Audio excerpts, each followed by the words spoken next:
Allez, on passe au sport maintenant avec Sacha Nokovic. Et alors aujourd'hui, Sacha, vous nous conseillez le documentaire La France du temps libre, disponible sur la plateforme M6 Plus Max. Oui Thomas, c'est quoi la France du temps libre ? Eh ben, la France du temps libre, c'est celle des vacances où on écoute Sheila sur la plage, par exemple.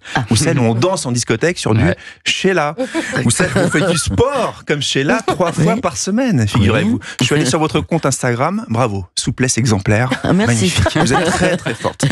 C'est ça le secret de votre longévité. Vous l'avez dit. Je pense que ça sert, oui, ça aide, Évidemment. en tous les cas.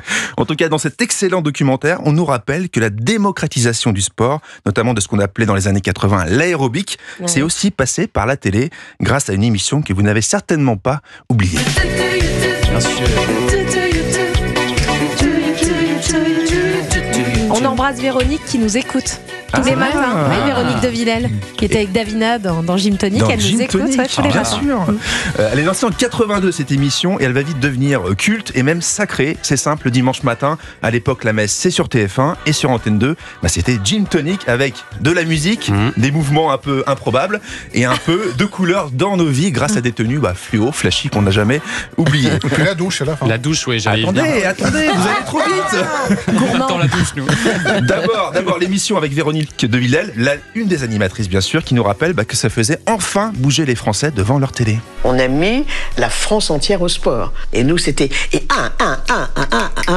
L'audience de cette émission, qui était complètement dingue, c'était 12 millions de téléspectateurs. On n'a jamais fait moins.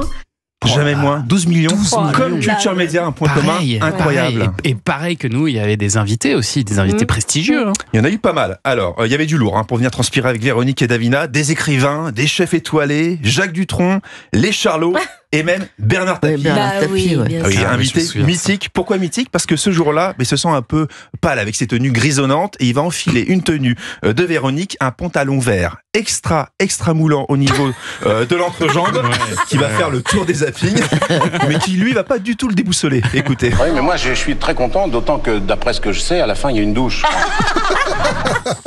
Bah oui, c'est vrai qu'il y avait cette Sacré fameuse nana. douche à la fin avec Véronique et Davina seins nus. Hein. Et oui, on sent que ce Précisé. générique a marqué le jeune Thomas Hill. Ah bien sûr, on n'avait pas grand-chose à l'époque. Hein.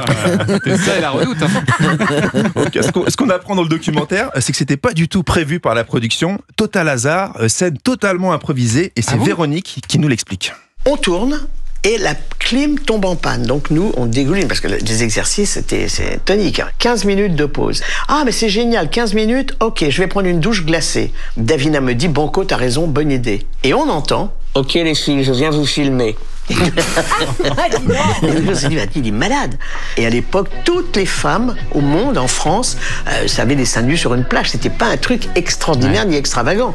Aujourd'hui, on ira en prison avec ce générique. Surtout le Non, faut réalisateur. pas exagérer. Oh, ce serait plus pourrait le compliqué refaire aujourd'hui. On va pas en prison pour ça. Arrêtez maintenant.